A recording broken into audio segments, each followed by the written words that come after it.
আজ সকাল সকাল বেটু খুব খুশি, কারণ আজকে চলে এসেছিল একটা পার্সেল। প্রত্যেকটা বাচ্চাদের কাছে পার্সেল ওপেন করা যেন জাদুর বক্স খোলার মতো। খুললেই যেমন নতুন নতুন জিনিস বেরিয়ে আসে, সেরকম। সচরাচর পার্সেল ওকে ওপেন করতে দেওয়া হয় না। আজকেও জিদ করে বসে আছে, আজ আমি পার্সেল ওপেন করব। যখনই দেখেছে পার্সেল এসছে, দৌড়ে কিচেন থেকে গিয়ে আগে সিজার নিয়ে চলে এসছে।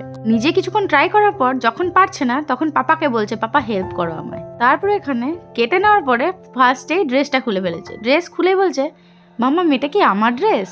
আমিও মজা করার জন্য বলে দিলাম ওরই ড্রেস। ও তখন আরো বেশি এক্সাইটেড হয়ে খুলতে স্টার্ট করে দেয়। বেচারা এখন ছোট, খুলতে পারছে না। পাপা খুলতে হেল্প করছে, তাও পাপার কাছ থেকে নিয়ে বলছে, না আমিই খুলবো পার্সেল। মামা মামার জন্য কি ড্রেস কিনেছে, তো ও তো এখনো বুঝতে পারছে না যে আমি ওকে বুদ্ধু বানাচ্ছি। ব্যাস, ফাইনালি বেটা ড্রেসটা ওপেন করে নিয়েছে। এরপর দেখো, খুলে আগে নিজের গায়ে দেখছে পরে যে আমার ফিট হচ্ছে কিনা। ফিট হয়নি বলে কি রাগ বাবা।